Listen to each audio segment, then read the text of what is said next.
Et ceci, ça va être un accompagnement que UNIFEM va faire avec l'ARMP et les autres structures qui sont là présentes pour faciliter l'accès des femmes à ces institutions-là.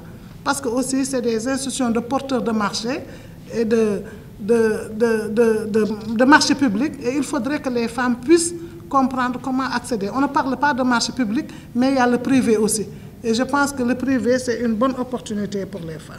Donc, pour vous dire que UNIFEM vous renouvelle encore sa disponibilité et continue à développer ce programme.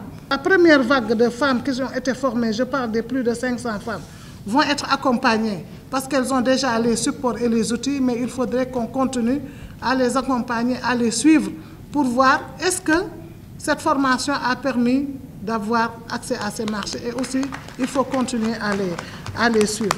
Nous avons en perspective aussi de mettre en place une base de données des femmes entrepreneurs, ça en relation avec l'ensemble des institutions nationales. Ce ne sera pas une base de données de UNIFEM. Nous sommes en train de discuter avec l'ARMP, avec ADPME, etc. Parce que, Mme Samb l'a dit, je pense tout à l'heure, je vous cite bien, il faudrait que les femmes soient en réseau. On ne peut pas accéder au marché public seulement avec mon entreprise. Il y en a, mais je pense qu'il faut se développer, il faut être en réseau et donc on va accompagner la mise en place de ce réseau.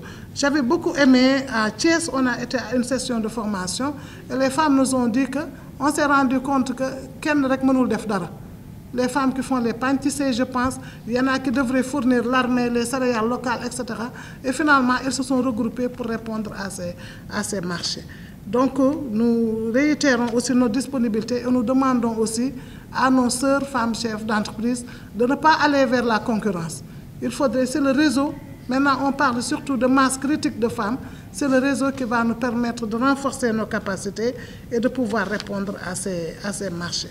Là aussi, nous lançons un appel de constituer le réseau et de rester en contact avec nous. Et ce sont ces résultats-là qui vont nous permettre de le présenter à nos partenaires et encore de pouvoir mobiliser des ressources.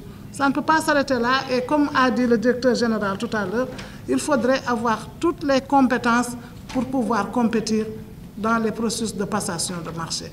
Et je pense que ce n'est pas en 6 mois ou bien à un projet de 1 an qu'on puisse avoir l'ensemble des compétences. Donc nous allons continuer le suivi, nous allons continuer le renforcement de capacité jusqu'à ce que, monsieur le directeur général, que l'État renouvelle le décret qui avait été donné. On avait accordé 15% des marchés publics aux femmes. On sait les contraintes qui ont eu lieu pour respecter ce texte, mais ce que nous voulons, c'est d'avoir 20%. Monsieur